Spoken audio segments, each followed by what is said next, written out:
Rachel Reed, victim advocate. To me, victim advocacy means being a support person, being a liaison, or being a middle person for a victim. Like if they need to talk to law enforcement, if they need information about medical stuff that we do here as far as SANE exams, giving victim resources for anything from housing, transportation, to childcare, important phone numbers for law enforcement cases, just anything. Literally being a resource for victims for anything and everything they might possibly need, because you are helping people in crisis, and when people are in crisis, they will not know basic information, just like calling law enforcement for updates about their cases. I went through the victim advocate training back in 2008. I had volunteered / worked with sexual assault services for 4 years while I was working at the Home for Women and Children in Shiprock, and as a victim advocate there.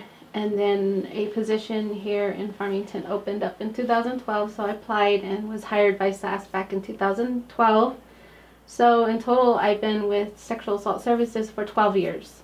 To be trauma informed would mean understanding where the victim's coming from, understanding that the victim has just experienced a traumatic event and that they might be really hypersensitive to things that are going on around them. They may be really, their emotions are all over the place. We have to be sensitive to that and really understand that the victim is just basically responding from the trauma that they just experienced.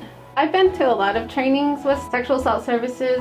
I have been to the National Sexual Assault Conference, which was held in Anaheim, California, which was pretty cool. I was able to see some national speakers from all over presenting about sexual violence. Another training I always enjoy attending is a training in Palm Springs. It's about tribal law and policy that they hold every year, or every 2 years. Ways that I take care of myself are I joke a lot with my staff. I joke a lot here with the staff at Sexual Assault Services. I feel like because we have such a good working relationship with one another and we have a really cool way of just bouncing off of each other when we're having a really stressful day, that's always been one of my best self-care things that I look forward to. Also, I do have 2 kids, so just being with them, spending time with family, traveling to see my family. I bake when I can. I enjoy walking with my coworkers, so my life is pretty much my coworkers and my family. So that's how I take care of myself. The thing that keeps me doing what I do is always a question that is brought up in a lot of things that we do, a lot of trainings, a lot of everywhere. It's like pretty much everywhere. Why do you keep doing what you've been doing for 12 years? And I sometimes ask myself that too a lot. Is like, how am I able to do this job consistently, seeing and doing what we do every day? I think I wouldn't be able to do what I do without the support of my family and my coworkers. I think also things that keep me going are victims that they come in so scared, so not knowing what's gonna happen, and especially kids. Sometimes they don't really care. They may be a little scared just because they're in a different place, but it's like once you start to build that rapport with victims, you see a different light of them. You see them start to let down their guard a little bit. They start to see that they're here and they're safe and that we're here to help. So I feel like just sometimes by the end of an exam or a case, we're laughing, we're joking. They're so appreciative of the services that we provide for them, even though I feel like we don't do enough for them in the time that they're here. They're still so appreciative, and they're so open.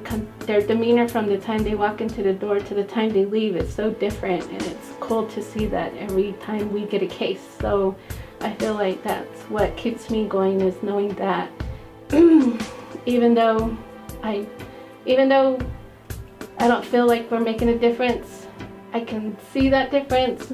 So I think that's what keeps me going almost for as long as I have. Back when I was first starting as an advocate, that there's this one victim, like it's probably been 10 years now, literally 10 years, and it comes up, which is weird, every now and then at conferences specifically.